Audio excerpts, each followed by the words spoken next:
Hello and welcome back to Synopsis IAS. My name is Krishna. इस lecture में हम कुछ पॉइंटर्स डिस्कस करेंगे प्रीलिम्स 2022 के लिए, जबकि हमारे पास ऑलमोस्ट 150 डेज़ बचे हुए हैं। इस स्क्रीन पर आपको जितने भी पॉइंटर्स दिख रहे हैं, इन सब से आप कुछ हद तक वाकिफ़ तो हैं ही अगर आप इस एग्ज़ाम की तैयारी में उतरे हैं या उतरना चाहते हैं। तो इन पॉइंटर्स के ऊपर मैं बात करूँगा, और सबसे ज़्यादा अगर आप अल्टीमेटली सिर्फ प्रीलिम्स तक अपनी जर्नी को नहीं रखना चाहते हो, तो जो ये मेंस स्पेसिफिक 3 पॉइंट्स हैं, optional versus GS, mains and answer writing, इनके क्या आपको करना चाहिए 150 डेज़ में, उस पर भी हम बात करेंगे। एक बड़ी चीज़ कि आपको हर एक टॉपर ने कहा है कि ऑप्शनल के मार्क्स 500 हैं एंड ये रैंक लाने में काफ़ी ज़्यादा रोल प्ले करता है। बात सही है, लेकिन हम इस लेक्चर में एक चीज़ डिस्कस ये ज़रूर करेंगे कि क्या ऑप्शनल के 500 मार्क्स को जीएस के 1000 मार्क्स की कॉस्ट पर वेटेज देना ज़्यादा बेटर है या नहीं। तो ठीक है, बात करते हैं सबसे पहले बुक्स के बारे में। इसमें मैं आपको कुछ नया नहीं बताने वाला हूँ लेक्चर में, मोस्टली चीज़ें आपको पता हैं।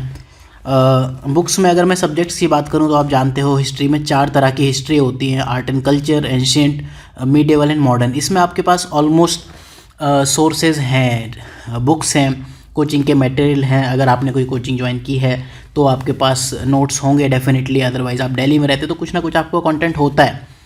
अब हिस्ट्री में एक जो चीज़ है आपको तंग करती है, वो होते हैं फ्रिंज क्वेश्चंस, जो हमें नहीं पता कहाँ से पूछ लिए।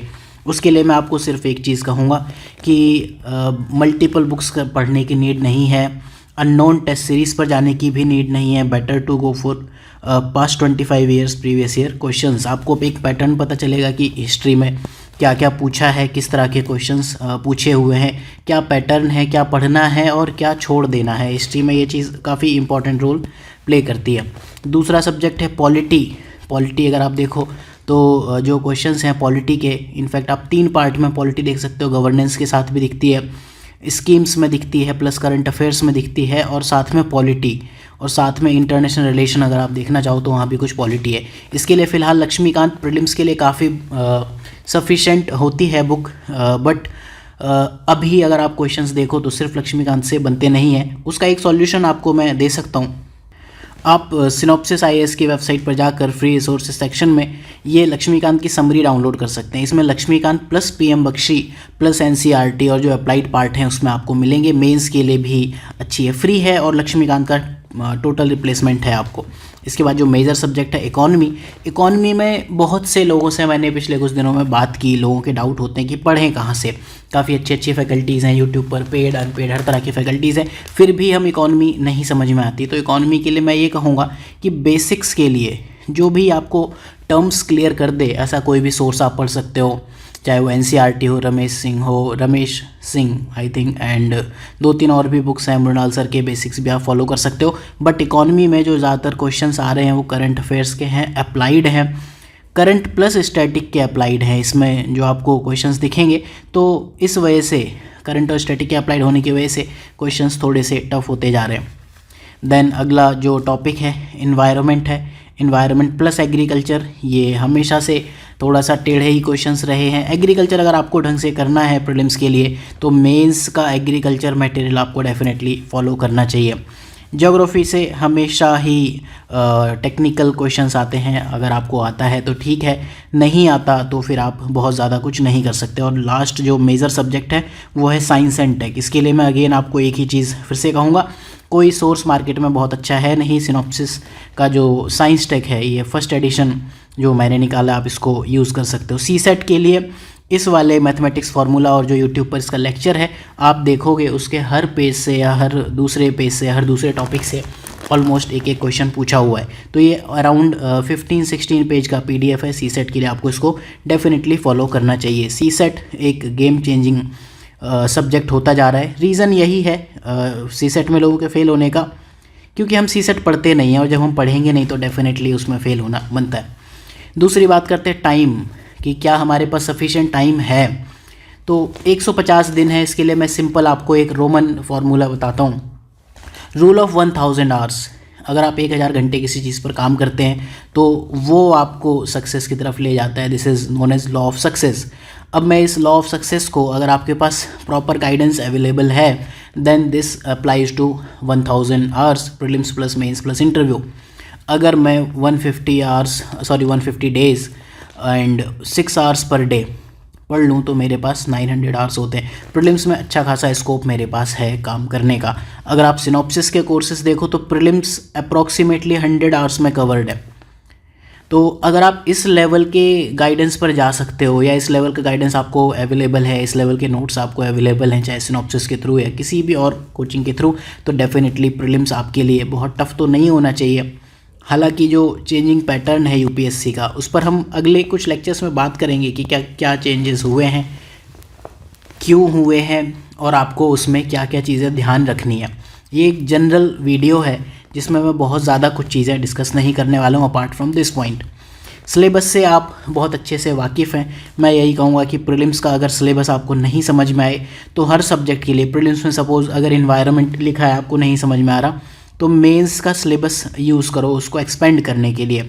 ज्योग्राफी, प्रीलिम्स में बस ज्योग्राफी एक वर्ड लिख दिया गया है, छोटी लाइन लिखी हुई है सब्जेक्ट्स के लिए, उसका आपको सिलेबस एक्सपेंड करना है तो मेंस के सिलेबस पे जाओ। और वहाँ से भी नहीं समझ में आ रहा है, then go for optional syllabus. Optional के सिलेबस से आप अपने प्रीलिम्स और मेंस के सिलेबस को एक्सपेंड कर सकते हो।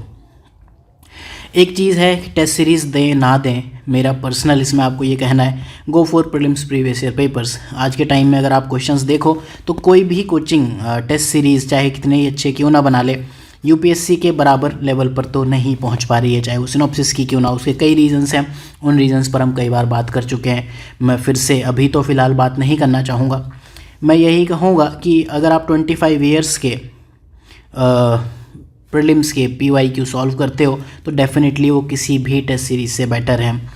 अगर आपके पास टाइम हो तो आप खुद से सॉल्व कर सकते हो, otherwise you can prefer this course main state guarantee program MSGP। और हाई यील्डिंग टॉपिक्स के लिए आप 2020 सीरीज़ इस पर जा सकते हो। ये आपकी चॉइस है, अगर आपके पास टाइम है then you should do it yourself, या फिर ज्वाइन करो, या आपकी चॉइस है, बट आपको प्रीवियस ईयर सॉल्व करना चाहिए। टेस्ट सीरीज़ में अगर आपको करने ही हो तो 8 या 10 फुल लेंथ टेस्ट आपको एंड में कर लेने चाहिए, ताकि आपको उस साल के करंट अफेयर से थोड़ा थोड़ा यूज टू हो जाओ। ठीक है, सेक्शनल टेस्ट आप अवॉइड कर सकते हो। बेसिकली वो सब सेक्शनल टेस्ट होते हैं, सिलेबस कवर कराने के लिए होते हैं, और अननेसेसरी दूसरी कोचिंग से सुपीरियरिटी दिखाने के लिए होते हैं कि देखो हमने इतना अच्छा टेस्ट बना दिया, उस कोचिंग से बेटर है फलाना टीम का। इस टाइप की चीज़ें होती हैं। इस बार अगर आप देखो प्रीवियस ईयर बहुत ज़्यादा रिपीट हुए हैं, कुछ तो एज सच स्टेटमेंट्स ही रिपीट कर दिए हम। हिस्ट्री में आपको ये चीज़ दिखेगी, साइंस टेक में दिखेगी, इकॉनमी में तो आप देखोगे कि सीधे सीधे क्वेश्चंस 2013 2012 के चारों स्टेटमेंट सेम रख दिए हैं। पॉलिटी में डायरेक्टली रिपीट हुए हैं क्वेश्चंस। तो ये PYQs का रोल आप इग्नोर नहीं कर सकते, जहां कहानी 2-4 नंबर से इधर उधर होती है। मेन चीज़ जो प्रीलिम्स में आपको इन करती है या आउट करती है, सिली मिस्टेक्स। आप देखते होंगे कि बराबर नॉलेज है दो लोगों को, फिर भी एक बंदा सेलेक्ट होता रहता है हर बार और दूसरा बंदा कभी नहीं सेलेक्ट हो पाता। उसकी सिंपल सी एक कैलकुलेशन है सिली मिस्टेक्स की। अगर मैं एक थंब रूल बनाऊँ, थंब इस टाइप का होता है, अगर मेरे हाथ ऐसे हैं तो थंब आप यहाँ बना सकते हो, राइट। थोड़ा टेढ़ा हो गया, दैट्स फाइन। तो सिली मिस्टेक्स का थंब रूल ये है कि अगर आप 3 क्वेश्चंस रॉन्ग करते हो जो आपको आते होते हैं तो आप -8 पर पहुंच जाते हो और कहानी ख़त्म। क्यों आप कहोगे, हर क्वेश्चन तो 2 नंबर का है, then why this is over. आप +6 लाने वाले थे इन 3 नंबर से, 3 क्वेश्चन से, और आप लेकर आए -2। रिलेटिव डिफरेंस कितना हुआ, -8। और अगर आप देखोगे जो भी आपके नोन में एस्पिरेंट्स होंगे, आप उनसे बात करो या फिर आपके खुद के एक्सपीरियंस हो। मैं कमेंट सेक्शन में जानना चाहूँगा कितने लोग इस कैलकुलेशन से वाकिफ़ हैं। 3 क्वेश्चंस नेगेटिव मींस -8 मार्क्स। मैं कमेंट सेक्शन में ज़रूर देखना चाहूँगा। एंड बिलीव मी, लोग 3 नहीं 10-10 12-12 सिली मिस्टेक्स करते चले जाते हैं। ये मैंने आपको डेटाबेस से भी दिखाया जब हमने प्रीलिम्स के लिए पहले गाइडेंस वीडियोस बनाए थे। तो सारी चीज़ें हो गई। मेंस के लिए मैं आपको यही कहूँगा, प्रीलिम्स निकले तब आपको मेंस देने का चांस मिलेगा। आंसर राइटिंग भी तभी करो जब प्रीलिम्स निकले, अदरवाइज़ फ़ायदा क्या है, आपको आता जाता कुछ है नहीं, आप अननेसेसरी कुछ आंसर राइटिंग फालतू में लग जाओ कि टेस्ट सीरीज ज्वाइन करनी होती है ये वो। ठीक है, मेरे हिसाब से प्रीलिम्स के बाद इन चीज़ों को ध्यान देना। जो प्रीलिम्स स्पेसिफिक सब्जेक्ट्स हैं उनको ही प्री के पहले पढ़ो, मेंस स्पेसिफिक चीज़ें मेंस के लिए प्री के बाद पढ़ सकते हो। अब एक कहानी, जो हम लगातार देखते आए, किसी ने भी इस पर बात नहीं की। हम science and mathematics point of view से बात करेंगे। पेपर होता है जो मेंस का 1750 मार्क्स का, जिसमें से 250 एस्से के होते हैं, निबंध के। इसको हम हटा दें अगर एक बार, क्योंकि ऑलमोस्ट जो लोग सेलेक्ट होते हैं रिजेक्ट होते हैं, रिजेक्शन का एक डिफरेंट स्केल हो सकता है, बस सिलेक्शन का 130 ±10-15 ये चलता रहता है। ये जनरल मार्क्स हैं, एस्से में बहुत डिफरेंस नहीं डालते, और 250 नंबर का पेपर है, बहुत ज़्यादा आप इसमें कुछ कर भी नहीं सकते।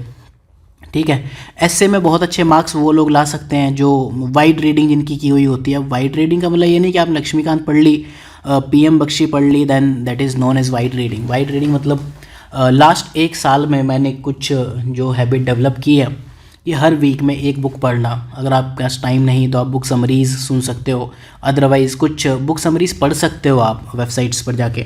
वो एक वाइड रीडिंग का रिप्लेसमेंट हो सकता है, बट हमेशा एक्चुअल चीज़ तो ऐसे में आप 150 के ऊपर नहीं जा पाओगे। ये तो खैर जब तक आपने बहुत ज़्यादा मेहनत नहीं की उस सब्जेक्ट को लेके। अगेन कॉस्ट वेटेज आपको देखना पड़ेगा। तो ऐसे में मैं यही कहूँगा अराउंड 130 आप टारगेट करो, ख़राब मत करो। 2 एसेज होते हैं, दोनों पे आप इक्वल टाइम दो, इक्वल वेटेज दो, आपके मार्क्स आएंगे। अब कहानी है ऑप्शनल और GS की। GS है 1000 मार्क्स का, ऑप्शनल है 300 का हम टारगेट करते हैं, but this is of 500 marks का। ऑप्शनल में 300 टारगेट है, GS में हम टारगेट करते हैं 400 to 450। अब एक चीज़ रियलिस्टिक टर्म में अगर मैं आपको बताऊं, ऑप्शनल में 270 स्कोर करना काफ़ी आसान है, GS में 400 स्कोर करना काफ़ी आसान है अगर आप इंग्लिश मीडियम से हो।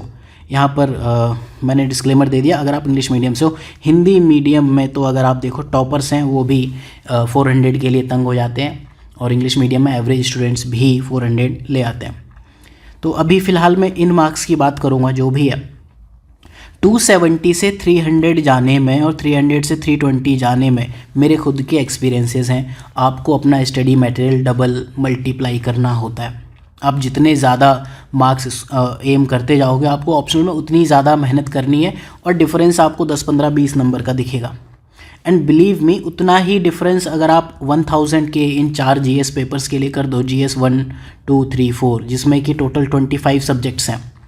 GS 1 में अगर आप देखो 6 हिस्ट्री हैं, 4 या 5 आप ज्योग्राफी कह सकते हो, एंड 1 सोशियो। GS 2 में पॉलिटी है, IR है, सोशल इश्यूज़ है, गवर्नेंस है। ठीक है, GS 3 में 5 सब्जेक्ट हैं, इकोनॉमी है, एग्रीकल्चर है, इन्वायरमेंट है, साइंस टेक है, एंड सिक्योरिटी है, और इन्वायरमेंट के साथ डिजास्टर मैनेजमेंट। एंड GS 4 में आपका एथिक्स है, साइकोलॉजी आ जाती है, प्लस पबएड आ जाता है। इतने सब्जेक्ट्स हैं, इनमें से आप किसी भी एक पार्ट को पकड़ के घिस देते हो अच्छे से, ये 15-20 नंबर का डिफरेंस तो आप यहीं से क्रिएट कर लेते हो, and that is relatively easier. तो मैं यही कहूँगा, इस 500 नंबर की रेस से बेटर है उतना ही एफर्ट डालो। यहाँ 1000 में आपको 50 नंबर लाना ज़्यादा ईजी है, 400 से 450 पहुँचना ज़्यादा ईजी है, बजाय कि 200 से 300। ठीक है, और 300 सबके आते भी नहीं है, कई बार लो स्कोरिंग हो जाती है। GS में अगर आप इस साल का देखो, ऑप्शनल में काफ़ी लो स्कोरिंग है, तो ऑप्शनल में मार्क्स स्कोर करना थोड़ा रिलेटिवली टफ भी हो जाता है। तो बेटर मैं यही कहूँगा, ऑप्शनल को ख़राब मत करो, 270, 280 टारगेट करो। IAS भी बनते हैं इन मार्क्स पर। GS को अच्छे से टारगेट करो। एक वीडियो मैंने बनाया था हाउ टू टारगेट रैंक 1, उसको ज़रूर देखना। कोई सब्जेक्ट ख़राब मत करो, और जब प्रीलिम्स हो जाए 1 या 2 सब्जेक्ट पकड़ के अच्छे से कर दो, आप मिड रेंज में आ जाते हो या फिर टॉप 100 में आ जाते हो। तो फिलहाल इस वीडियो में इतना ही। अगले कई दिन तक हम लगातार प्रीलिम्स के लिए स्ट्रेटजी डिस्कस करेंगे, साथ में जो मेंस के लिए हमारा एक ड्रीम प्रोजेक्ट है मेंस आंसर बिल्डिंग, उसमें हम देखेंगे कि कैसे 40 ईयर्स के क्वेश्चंस अगर आप कर ले जाते हो तो आपको ऑलमोस्ट और कुछ भी पढ़ने की नीड नहीं होती है। तो फिलहाल अगर आप इस MAB कोर्स के बारे में जानना चाहते हो तो यहाँ आप सिनॉप्सिस में जाके, स्पेशल कोर्सेज में जाके इस कोर्स के बारे में देख सकते हो, मेंस आंसर बिल्डिंग। तो इसकी क्या रिलेवेंस है ये लगातार हम डिस्कस करेंगे, जो डिस्कशन वीडियोस हैं आपको यूट्यूब पर दिखेंगे। ठीक है, सिनॉप्सिस IAS ने अपने प्राइस बहुत कम किए हैं, आप उसमें भी एक बार जाके विज़िट कर सकते हो। एंड मिलते हैं अगले लेक्चर में, तब तक के लिए ध्यान रखिए, पढ़ते रहिए, और जो भी आपके डाउट्स हों write down in comment section. अगर आपकी कोई क्वेरीज़ हैं तो आप कॉल कर सकते हैं, नंबर आपको गिवन है वेबसाइट पर। आई विल ट्राई कि अगर मैं बात कर पाऊँ तो ठीक है, अदरवाइज़ 1 या 2 दिन का वेट करके आप मेरे से बात डेफिनेटली कर सकते हो। So thank you for watching, my name is Krishna. Good night.